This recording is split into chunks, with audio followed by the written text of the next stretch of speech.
Jimmy Kimmel, Colbert, these programs masquerade as comedy, but they're really fake news. And they both admit that they get marching orders from Chuck E. Schumer and the Democratic Party.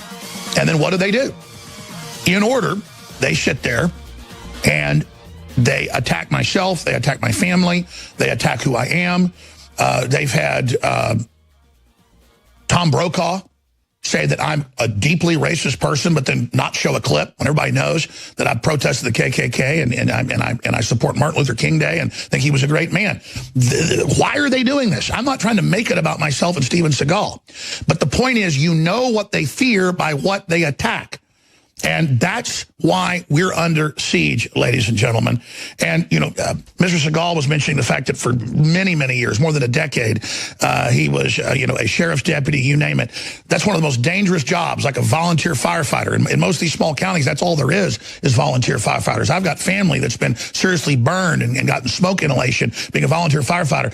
And then people like Colbert make fun of Mr. Seagal, saying he's served this country and served this flag. Well, if you don't think firefighters and police officers serve this country just as much as our military does in many cases, you're full of crap. And again, that's why they attack people like Seagal, because they know he actually cares about the country. When people like Colbert making his little joke last week, and 2 weeks ago and a month ago, always the same joke, and he dresses up like Steven Seagal, saying Steven Seagal says he served America, though he never did it. Well, you know what? He's serving America today, defending this republic from globalists trying to take it down and standing with our president. And all of you that stand for this republic are serving this country in its darkest hours when the country's starting to come out of its coma. Now, I'm going to stop ranting because I want us to get time with Steven Seagal. Steven, I want to get into why they fear you, why they're demonizing you, why they're attacking you.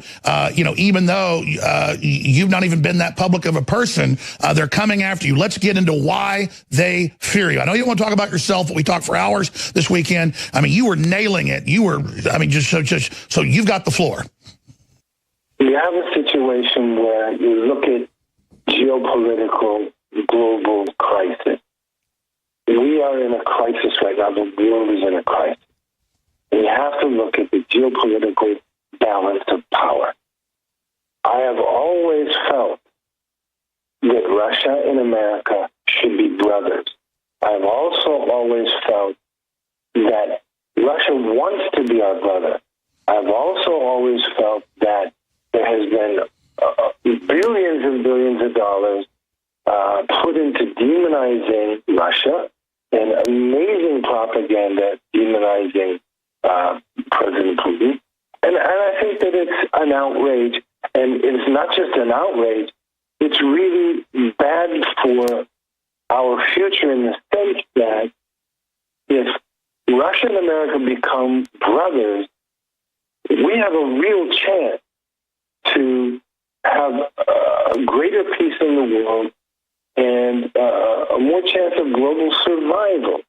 I'm always outraged when I see the kinds of things like when they say, oh, you know, I don't remember if there's 27 or 37 or 57 intelligence agencies in America all said that Russia and Putin hacked the election. Well, certainly we don't have that many. And as you know, that's been debunked. They never found any proof that I know of.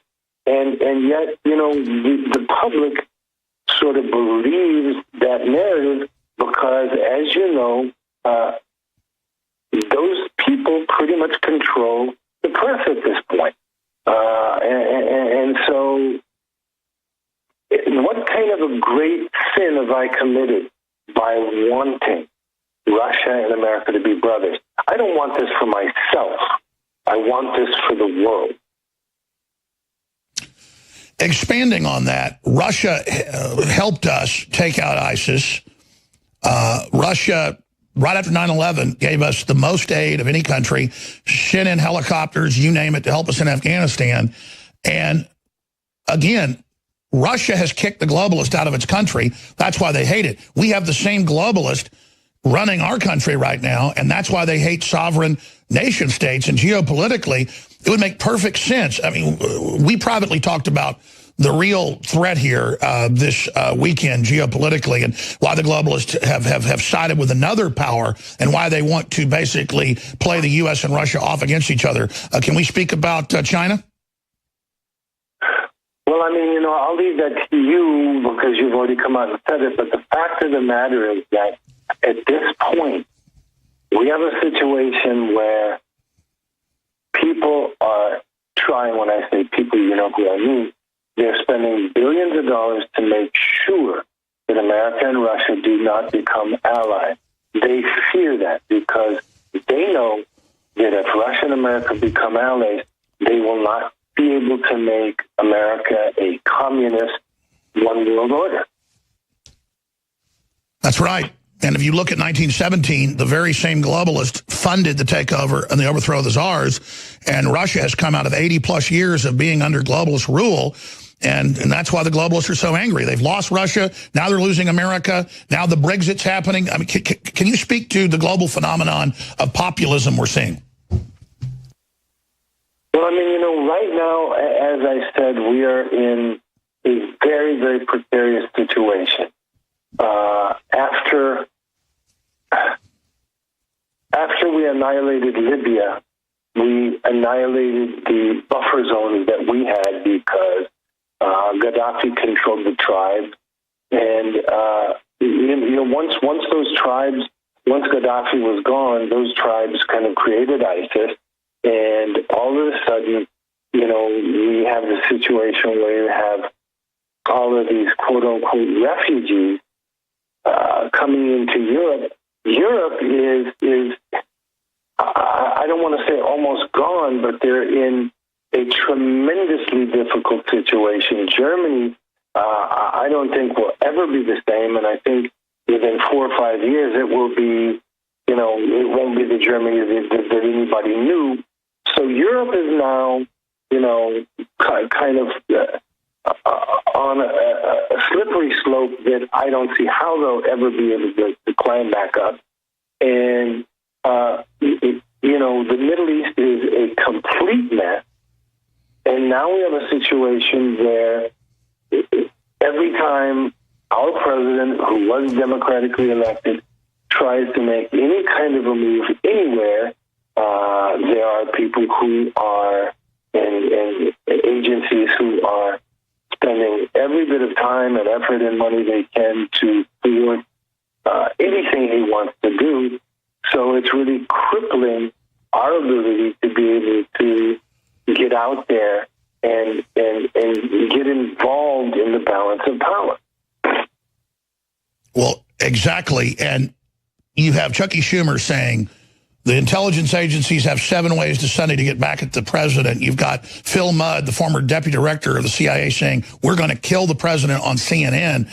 This wouldn't be put up with anywhere. You've got the deep state admittedly illegally spying on the president, then lying about it. You've got this whole Russiagate thing with these Democrat FBI agents at the top, all caught trying to frame the president in their emails. I mean, they are so arrogant. They are so wild. They are so brazen. No, I mean, this is, in my opinion, the worst America has been in the history of America in terms of turmoil. You're absolutely right. We're going to go to break and start the next hour. And then I probably got 20 pages of notes that I wrote while we were talking this weekend. But I want to just go into different angles on this, how we defeat the deep state.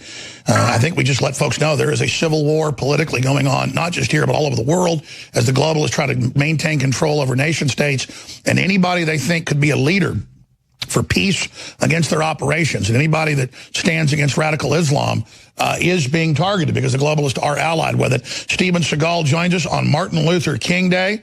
And I know that when we talked this weekend, he really wanted to talk a lot about Martin Luther King as well and how much he admired Martin Luther King. So we're going to talk some about that and the ideas of Martin Luther King straight ahead in the next hour. I'm Alex Jones, Infowars.com, Newswars.com. Steven Seagal joining us from Asia on the other side. Stay with us.